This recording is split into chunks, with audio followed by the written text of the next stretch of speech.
Don't move. Bring them. Ready to go. Well, all right. If your practice looked anything like that, I've got good news for you. I guess the new term these days that you're hearing all the time is leveled up. This arm wrestler's leveled up. That arm wrestler's leveled up. Well, I'm going to give you 3 things that if you will implement into your practice, I guarantee you that you're about to level up.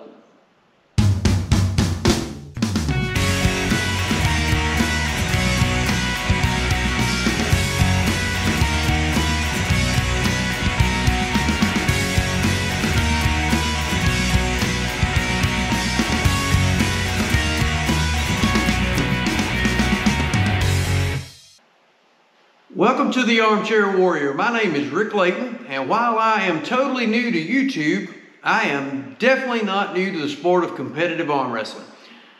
For the last 35 years, I have traveled the country, winning multiple state championships, a couple of national championships, and a 1 world title. I tell you that to say this: I am not just another newbie with a camera and a YouTube channel. I have some absolute great practice pullers that train with me each week. My team is small. We're usually between 6 and 10 people, but we have well over 100 years worth of experience on our team, and we want to pass on as much of that to you as we possibly can. So when I started kicking around the idea of doing a YouTube channel, I wasn't sure who to ask, so I called up Monster Michael Todd. Talked to him on numerous occasions. He was nice enough to kind of lead me in the right direction, kind of tell me what to expect. Travis Bajan has been a big help as well. He told me, I don't know, probably 3 months ago, 2.5 months ago when I started this thing, that he would be more than glad to help me get this thing going, get me on his channel. He'd be on my channel. We would drag in some of the big boys that he's hooked up with and really blow this channel up. But I didn't want to do that right off the bat because I wanted to get my feet wet. I wanted to learn a little bit more about the editing side of this thing. I wanted to, there was just a whole lot of things I needed to do. I needed to get a little more comfortable in front of the camera for one, but it's definitely starting to come along. We're going to bring those guys in here shortly, so you're going to make sure you're going to want to go ahead and slam that subscribe button to make sure you don't miss anything. So tonight's episode is all about practice, and I got to thinking of all the superstars that have come to my place and practiced with our team over the years. I guess the last what I'd call superstar that's been to my house was Monster Michael Todd back in late 2020. He came down and pulled with us.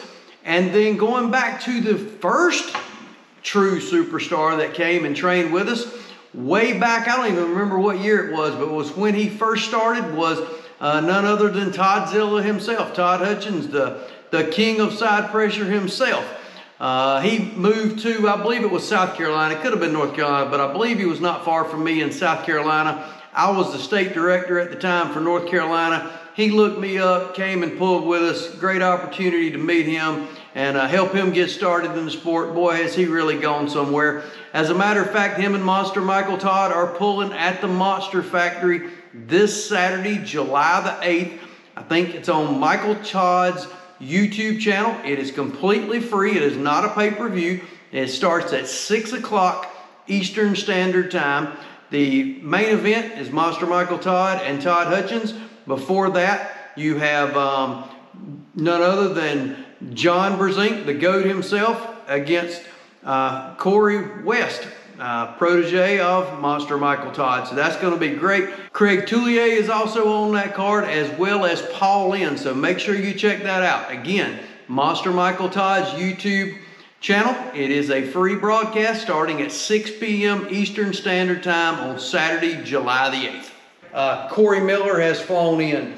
Paul Talbot's been here. Don Underwood, Woody. So we have had some great talent here over the years, and that's just naming some of the big guys that I can think of right off the top of my head. So let's get started talking about how to improve your practice. All right, so the tips that we're going to give you, this is for your everyday, every week practice, whatever. This is not for the big practice where everybody's coming in from out of town. Of course you want to find out if you can beat so-and-so from this state or so-and-so from this end of the state. This is for your every week local group of guys 3 things that I highly recommend is don't do ready goes. Well, don't do fast hit ready goes. So we're gonna get a start. We're gonna ease into it. Ready, go. We're gonna work from 10 to 2. If Robert gets him right here and he can pin him easily, he's gonna hold him, wear him just a little bit, and he's gonna give him some. He's gonna bring it right back. Eventually somebody will pin each other, but I promise you, you'll pull longer and harder and you won't be nearly as sore the next day, and you'll be able to work out the next day or arm wrestle the next day or whatever. But just those really fast ready goes, hard hits, just twangs everything, makes it so hard. So one thing I would suggest is for the first half of the practice, I would do set grips.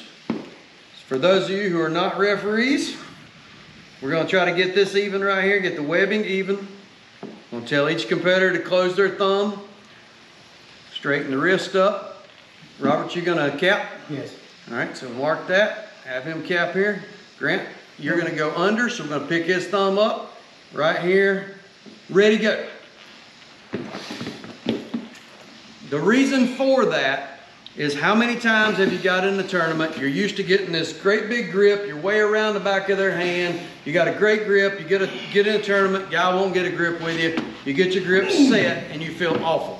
So practice the awful, and then when you get your own grip, you're going to feel tremendously better. All right, number 2 tip, and we're getting into the big stuff now. You got to leave your ego at home.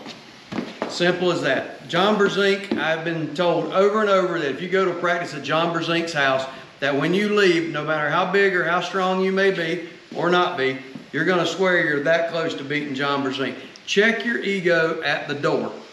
Robert, if you're able to beat Grant with a fair grip, you're able to beat him easily. You're stopping his back pressure with your fingers. Instead of, when I say let's get a fair grip, let's get an even grip that makes you guys even. So Robert's going to peel his fingers back just a little bit. He's going to come down just a little bit. Now Grant, you're not going to cheat and go double capping and all that stuff, but Robert's just going to slowly give you a little bit more and a little bit more until, ready, go. Until they figure out what is even for them.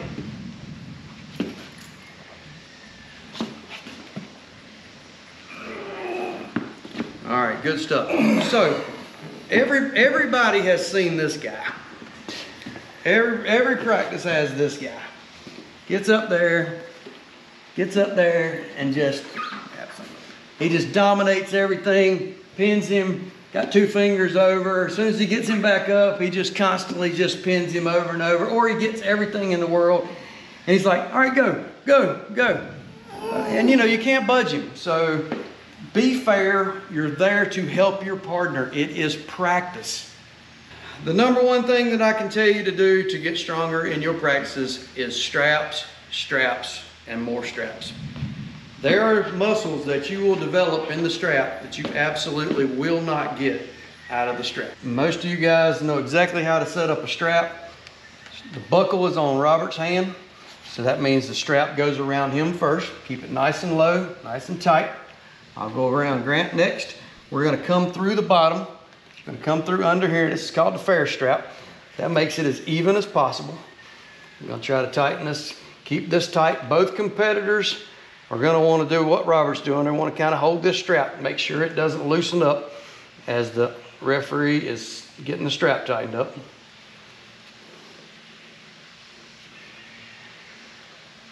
These need to be washed. When you're pulling the strap, try to follow as much as you can, as thumb. If you get over here, pull it loose. If you get over here, it makes it extremely hard on this guy. So you're gonna wanna pull it straight down from the center as much as you possibly can. There are muscles that you simply will not build up unless you pull in the straps. How many times have you been to a tournament, busted a guy's hand back, had him beat, you know you got him beat, somehow he gets loose, you get in the straps, and he crushes you. The only way to fix that is to get in the straps and practice. Sure, there are things that you can do in the strap that will make you stronger, as far as, or give you a better advantage. As far as practice, just put the strap on fair and work with it. Just pull over and over. I would do 75% of my matches in the straps. You'll get more out of that 15 matches in the straps than you will 30 out of the strap. So I hope you enjoyed that. If you will put that into play into your practice sessions, I am sure that it will help you to level up. Just to recap, lay off the ready goes as much as possible. You will get longer, harder pulls. You'll get more endurance during the night, and you'll be so much fresher the next day to train or to pull again the next day, whatever you choose to do. Number 2, make sure you check your ego at the door. It's practice. That's the only way to put it. It's simply practice. It's not about winning every match. It's about getting better and helping your teammate to get better. So check your ego at the door. Try to make the matches as competitive as humanly possible. Of course, we talked about the set grip. Work on that as much as possible.